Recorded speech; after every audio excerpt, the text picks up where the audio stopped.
Bonjour à tous et bienvenue dans votre rendez-vous de la mi-journée. Aujourd'hui, j'ai le plaisir de recevoir Michael Dian. Bonjour. Bonjour Laura. Vous êtes directeur du festival de Chaillol qui a lieu cette année pour la 28e édition du 19 juillet au 11 août prochain.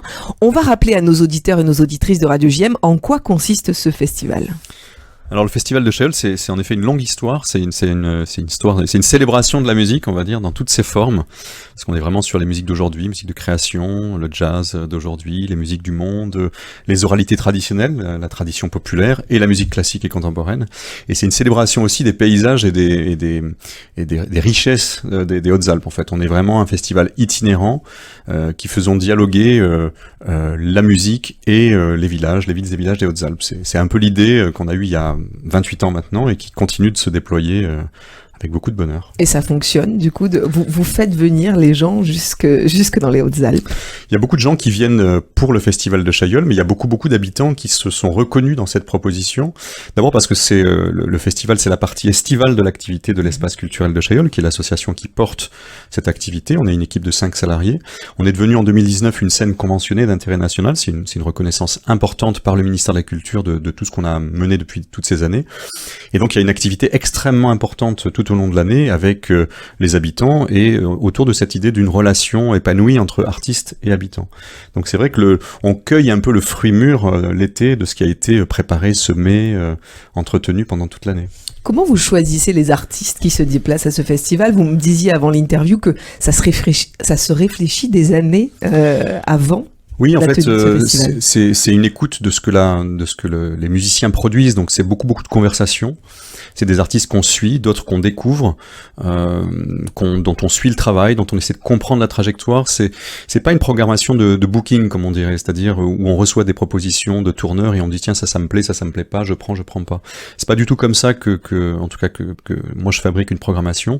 C'est une programmation qui est le fruit d'échanges très importants, très approfondis et d'accompagnement du travail des artistes. C'est-à-dire que l'espace culturel de Chaillol, certes, c'est un festival qui fait de la diffusion musicale, c'est-à-dire on diffuse les concerts des artistes qu'on accueille, mais on accompagne à la production, c'est-à-dire on repère des choses qui ont besoin d'être soutenues, on les soutient avec du conseil artistique bien sûr, mais aussi avec des moyens financiers, avec du temps de travail dans les Hautes-Alpes, c'est tout un programme de résidence de territoire, avec des fois des moyens en production, c'est-à-dire on rajoute des moyens financiers pour soutenir les compagnies ou les artistes dont on estime qu'il faut absolument que le travail soit porté à maturité, et on passe des commandes à des compositeurs et des compositrices d'aujourd'hui. Donc c'est vraiment tout ce travail qui est un peu invisible pour les publics, mais qui fait qu'on a effectivement une programmation d'objets précieux, c'est de l'artisanat d'art en fait, c'est quelque chose d'extrêmement passionnant à concevoir, et c'est très...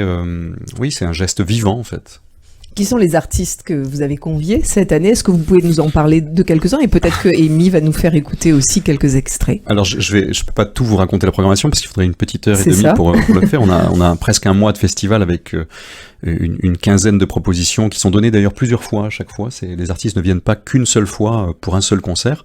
C'est cette idée qu'ils soient un peu plus longuement dans le territoire pour profiter d'abord de s'y reposer. La vie d'un artiste l'été, c'est extrêmement intense. Ça va en tous sens dans tous les festivals français et européens. Donc c'est vrai que quand les artistes viennent se poser 4 ou 5 jours d'affilée dans les Hautes-Alpes, ils en sont extrêmement heureux. Et nous aussi, parce qu'on a plus de temps avec eux, on peut fabriquer des temps d'échange avec les habitants. Donc c'est une manière aussi d'envisager la diffusion artistique et la présence des artistes dans le territoire. Donc peut-être vous donner un exemple de ce qu'on a accompagné depuis 1 an et demi, qui est un des grands projets de cet été. C'est le travail de Marine Goldwasser, qui intéressera sans doute les auditeurs de Radio JM. Marine Goldwasser, c'est une des grandes interprètes des musiques traditionnelles yiddish, klezmer et yiddish. Elle est vraiment très érudite là-dessus, elle est très reconnue dans son milieu, aussi bien en France qu'en Europe et aux États-Unis. Et nous, on l'accompagne depuis quelques années, et elle a eu envie, après avoir écrit la musique du spectacle de Bartabas à Paris, qui a eu un très très grand succès, de revenir à un répertoire de tradition yiddish. Et elle a voulu travailler autour des musiques de noces. Donc elle nous a confié l'organisation de la production, c'est-à-dire qu'on a pris en charge toutes les aspects d'ingénierie, tout ce qu'il faut réunir comme conditions matérielles et financières pour pouvoir répéter, réunir les musiciens, etc. Et donc ça va être créé le 7 et le 8 août à Chaillol et aussi à la Bâtie-Neuve. une autre ville des Hautes-Alpes. Et c'est un projet qu'on attend depuis longtemps parce que ça fait 1 an et demi qu'on se réunit, qu'on travaille, que les musiciens viennent en résidence dans les Alpes. Ils seront bientôt à Marseille en résidence. Voilà, donc c'est très festif, c'est très joyeux. C'est aussi le résultat d'un travail extrêmement approfondi de recherche et d'arrangement que Marine Goldwasser a conduit. Et ça sera donné aussi dans un moment très festif puisqu'on a organisé une journée entière autour de la culture yiddish avec un atelier de gastronomie, donc c'est une cuisine solidaire autour de... Alors on fait pas la gefilte fish, on va faire d'autres choses moins compliquées à faire. Il y a des ateliers de danse yiddish et des ateliers de chant yiddish, et tout ça va être proposé au public pour essayer de rentrer un peu plus dans cet univers-là. Et à la fin de cette journée, il y aura bien sûr le concert de Noces Yiddish. Voilà un exemple de ce qui est fait et qui est cueilli, comme je vous le disais tout à l'heure, cet été, mais qui a une histoire bien antérieure. En fait. On peut peut-être écouter un extrait, Amy, si tu le permets. Rumania, Rumania, Rumania, Rumania, Rumania, Rumania, Rumania, Rumania, Rumania, Rumania, Rumania, Rumania, Rumania, Rumania, Rumania. Ein Rumjan ist dort geht, pink und eiges weiß man nicht. Wein trinkt man überall, man verbeut's mit Kaschkawal. Ja, dirididim, diridididam, diridam, diridididididididam.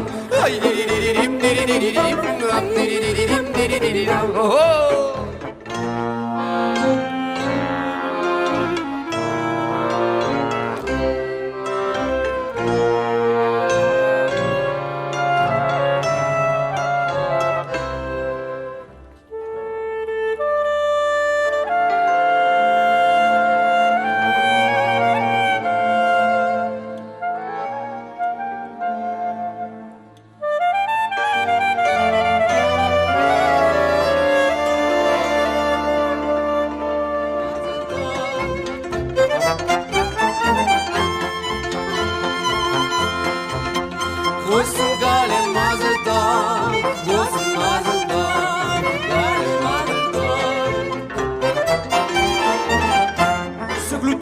S'est introduit dans la cuisine, l'enivrant parfum de gratin et de rail et attire.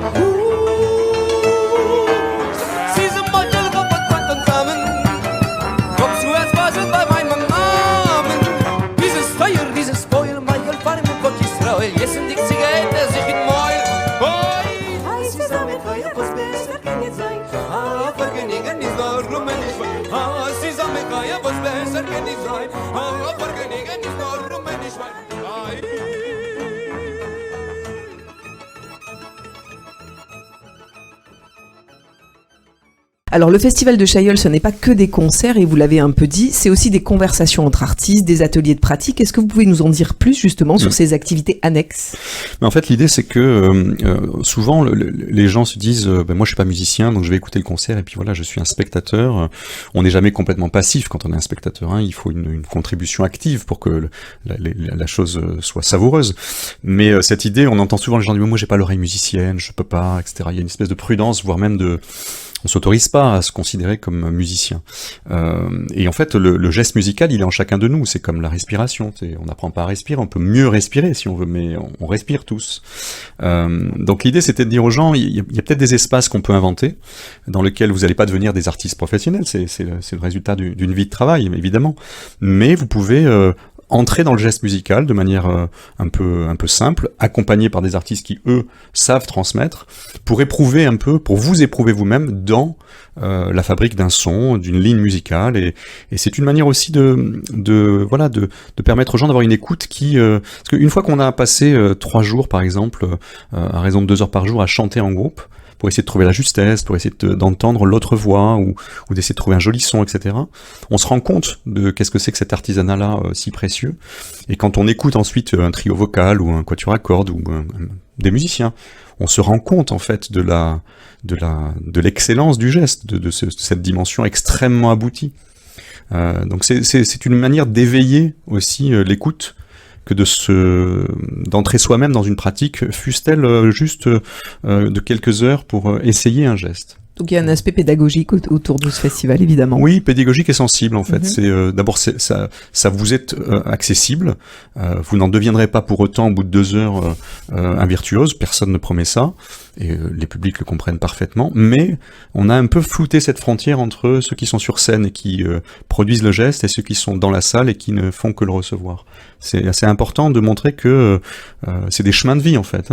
C'est pas magique. C'est pas l'artiste n'est pas touché par la grâce à 20 heures. C'est une vie de travail en fait, c'est un artisanat. Évidemment, alors ce festival reste accessible puisque vous pratiquez des prix plutôt raisonnables, entre 5 et 20 euros. C'est important quand même dans le contexte actuel de rappeler que c'est un festival accessible à tous et qu'aujourd'hui, avec le contexte économique compliqué, on peut s'offrir aussi des moments de plaisir comme ce festival. Oui, l'idée c'était qu'on a mis en place cette tarification dite consciente pour dire aux gens, voilà, en fait, les recettes de billetterie c'est important pour un festival, d'abord parce que c'est un festival qui coûte beaucoup plus cher à produire que ce que les recettes rapportent, évidemment.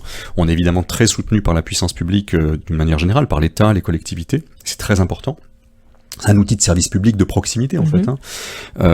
Voilà.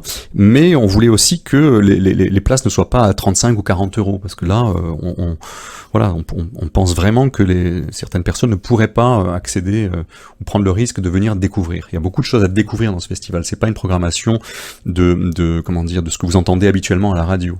Donc les chemins de la découverte, il faut aussi les faciliter. Et à mon sens, même si la tarification ne fait pas tout, elle peut permettre aux gens de dire bon voilà, en fait je peux mettre 5 euros ou 12 euros selon mes moyens, si j'ai envie de soutenir je peux mettre 20. Il faut dire que nous on a fait ce choix de rendre le choix du billet libre, c'est-à-dire que c'est les personnes qui au moment de réserver sur internet ou le soir du concert disent je veux un billet à 5, je veux un billet à 12, je veux un billet à 8 ou un billet à 20. Et on fait confiance aux gens parce qu'il y a cette relation de confiance qui est très installée maintenant. Et on a remarqué, et ça c'est très intéressant, que d'abord ça a été plébiscité au point qu'on a été appelé par pas mal de structures en France qui ont dit mais comment vous avez fait ça, comment ça marche, donc ça a beaucoup intéressé. Vous faites ça depuis combien de temps? Ça fait la 3e année. Là. 3e année, d'accord. Et au départ, c'était pour permettre le retour des publics après le Covid. Et puis, moi, j'étais parti sur l'idée que ça serait pour l'été 2022, le retour du festival. Et puis, l'équipe m'a dit, non, mais tu sais, c'est très important, c'est intéressant, les gens ont vraiment plébiscité. Je dis, oui, mais c'est quand même, est-ce qu'on peut l'installer sur la durée? Donc, on a fait le pari. Et en fait, ce qu'on a constaté, c'est 2 choses. C'est que d'abord, les publics sont extrêmement responsables. Personne ne s'est rué de manière comme ça massive sur le 5 euros, sur le billet le moins cher. On a effectivement des gens qui ont mis 5 euros, dont on estime qu'ils avaient besoin d'avoir ce tarif-là pour accéder. Mais on a aussi beaucoup de personnes qui ont mis 20 euros. Beaucoup de personnes. Donc qui ont contrebalancé le tarif à 5. Et puis des élus qui nous ont dit c'est vraiment formidable ce que vous faites, c'est très important pour les habitants de notre commune, etc. Et alors vraiment l'enseignement qui nous a confirmé dans le choix de cette tarification, c'est qu'on a observé depuis 3 ans une augmentation continue du prix moyen du billet. C'est-à-dire qu'il n'y a pas d'effondrement de la recette de billetterie, au contraire, on a, pour un même nombre de billets vendus, une augmentation du prix moyen. Ça veut dire que les gens agissent en responsabilité. Et moi, ça m'a pas tant étonné que ça, parce que on a expliqué aussi pourquoi on faisait ça. On n'a pas dit, on n'a pas juste mis cette billetterie... par hasard. Non. Donc ça vient c'est possible parce qu'il y a un lien de confiance, il y a une relation avec les habitants qui sont très attachés à ce projet. Qui reviennent du coup, peut-être qui ont envie de soutenir de plus en plus chaque Exactement. année. Parce qu'ils savent que toute l'année on est auprès des enfants, auprès des personnes handicapées, il y a tout ce volet social et solidaire qui est très important et ils savent très bien que si on abîme l'outil, ça va abîmer tout ce qui est, ça va fragiliser tout ce qui est fait tout au long de l'année. Et donc je pense c'est un projet de 2 territoires, comme on dit, c'est ça que ça veut dire. Alors justement, expliquez-nous l'impact d'un tel festival sur ce territoire-là. Vous nous dites que les habitants sont évidemment très attachés, que par exemple les Marseillais se déplacent jusque dans les Hautes-Alpes pour aller à votre festival. On sent que vous avez réussi à ancrer ce festival sur ce territoire-là, que vous avez convaincu les institutions. J'imagine que ça n'a pas été évident. Alors ça a mis 28 ans pour que maintenant vous respiriez, j'imagine, beaucoup mieux. Mais voilà, l'importance aujourd'hui, elle est là et on pourrait limite plus s'en passer aujourd'hui de ce festival. Alors j'espère que les gens diraient que ce serait une catastrophe si ça n'existait plus. Enfin nous, en tout cas, vous savez, c'est comme une relation avec quelqu'un. Enfin, je veux dire, ça s'entretient, ça se nourrit. C'est pas quelque chose qui est acquis pour tout jamais. Si on fait pas attention, la relation se dégrade et au bout d'un moment, ça n'a plus de sens d'être en relation. Donc moi je pense que vraiment c'est une histoire de qu'est-ce qui se raconte, qu'est-ce qui s'échange entre les uns et les autres, entre les parties prenantes, et elles sont nombreuses ces parties prenantes. Il y a effectivement l'équipe, les artistes, il y a les publics, il y a toutes les associations, et on travaille avec les écoles, avec les centres sociaux, avec l'hôpital, c'est ça un projet de territoire, c'est tout au long de l'année, on stimule des relations et on crée des espaces de relations où les choses peuvent s'échanger. De la parole, du récit, un moment de plaisir quand on va jouer par exemple à la Chrysalide qui est un foyer de travailleurs handicapés, il y a un concert qui est là, il y a de l'action culturelle. C'est des moments très simples, hein. Il y a pas de, c'est pas la pyrotechnie et c'est pas tonitruant. Je veux dire, c'est du quotidien, c'est comme aller acheter du bon pain chez le boulanger qu'on apprécie, on se salue tous les matins parce qu'on est reconnaissant que cette personne soit là pour nous permettre d'avoir du bon pain. On fait la même chose avec la musique en fait. Et l'apothéose, c'est ce festival finalement. Ouais, c'est le point de convergence de toutes ces énergies-là, et parce que c'est l'été, il fait très bon, c'est un très beau pays, hein, les Hautes-Alpes, c'est des paysages extraordinaires. Il y a une qualité d'accueil, aussi bien des maires que des habitants, parce qu'il y a beaucoup d'habitants qui sont bénévoles et qui sont publics, et donc quand les touristes arrivent ou les gens qui sont habitués de venir dans les Alpes, on passe de très très bons moments, et ce qu'on écoute est vraiment, franchement, c'est une programmation de très très haut niveau, avec des artistes nationaux, internationaux, mais qui présentent des choses d'une très grande diversité, ce qui veut dire que on peut circuler, un soir c'est du jazz de création, le lendemain c'est des nouvelles musiques du monde, après c'est un travail de musique contemporaine ou de répertoire, et tout ça fait un peu le sonore d'aujourd'hui. Donc c'est toute cette relation au territoire qui permet à un moment d'être très exigeant sur ce qui est présenté, parce que ce qui compte, c'est la manière dont les gens vont être accueillis, la qualité de l'espace qui va être créé. C'est pour ça qu'on s'appelle l'espace culturel de Chaillol, hein. C'est cette notion d'espace, c'est pas abstrait, c'est l'espace relationnel en fait. Et ça, je pense que c'est reconnu, puis ça correspond aussi à une volonté de sobriété, ou en tout cas de plus grande sobriété de la part des pouvoirs publics qui font attention maintenant à la question de la transition écologique, à la question de l'inscription dans les territoires. Nous, on a fait ça sans idée préconçue, mais on se rend compte que aussi bien il y a 20 ans, c'était un peu curieux pour beaucoup de gens ce qu'on faisait. Mais pourquoi vous faites ça là-bas, dans les Hautes-Alpes? Il y a personne qui... Autant aujourd'hui, tout le monde regarde ça avec beaucoup, beaucoup d'attention, parce que on a 20 ans d'avance sur un certain nombre de questions sociétales et de manières de produire, ce que j'expliquais tout à l'heure, l'accompagnement sur le long terme des artistes. Et cette fidélité sur 3 ou 4 saisons, c'est quelque chose qui se pratique assez peu en fait. J'imagine. Alors pour vous immerger davantage dans ce festival de Chaillol, on va écouter 2 nouveaux extraits. Peut-être Michael Dior, vous pouvez nous expliquer qu'est-ce qu'on va écouter Alors parmi les très très belles choses, c'est toujours difficile de choisir parce que c'est une programmation, voilà, je vous le disais, c'est que des moments précieux. C'est pas mon préféré, mais... Non, ça peut pas être mon préféré parce que tout est bien. Tout est absolument magnifique. Mais j'ai été bouleversé par une chanteuse qui s'appelle Chloé Breilhot, qui est une chanteuse qui travaille autour de la tradition lusophone, donc portugaise. Donc elle chante le fado et aussi les musiques brésiliennes. Elle est accompagnée mais merveilleusement par Pierrick Hardy, qui est un guitariste extraordinaire. Et tous les deux interprètent un répertoire de chants traditionnels. Alors aussi bien le Brésil que le fado portugais, c'est saisissant. Elle est d'une justesse sur scène et d'une simplicité. Il y a une force scénique extraordinaire. Enfin, je vous laisse écouter quelques mesures de ça.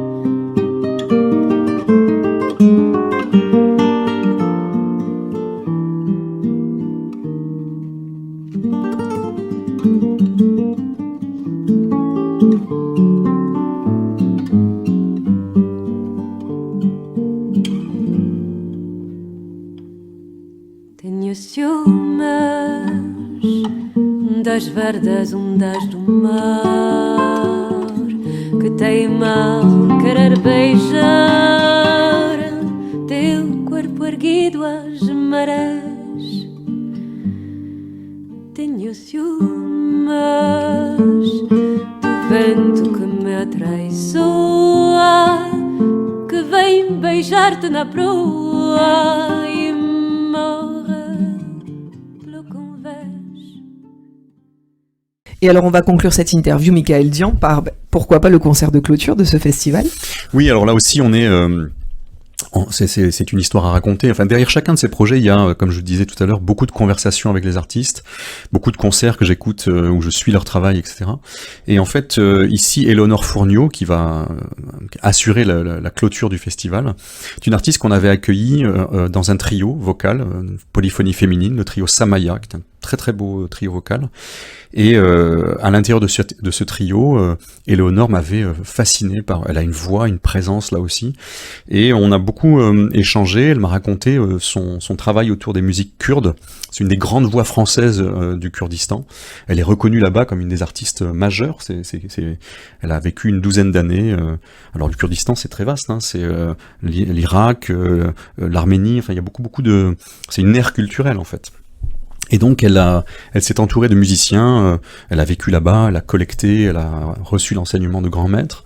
Et aujourd'hui elle sort cette année un disque qui est le premier disque sur son nom. Elle a participé à beaucoup de disques avec le trio Samaya, avec d'autres. Mais là c'est son premier album sur son nom qui, d'une certaine manière, résume une tranche de vie importante.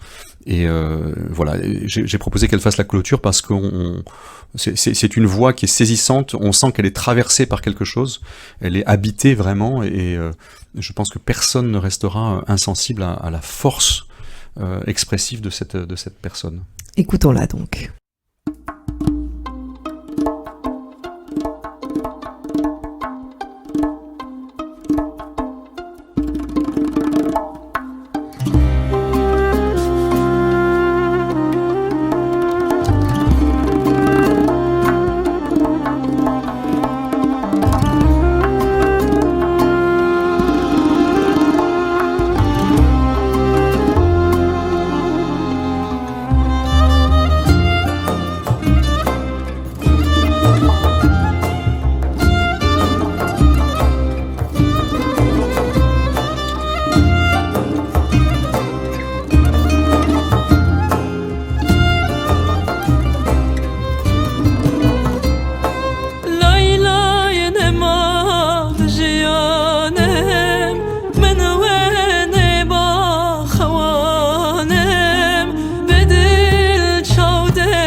Formidable. Écoutez, merci beaucoup Michael Dian d'avoir été avec nous sur les ondes de Radio JM. Je rappelle ce festival que vous avez créé, le festival de Chaillol, qui aura lieu cette année du 19 juillet au 11 août prochain. Toutes les informations sont sur festivaldechaillol.com.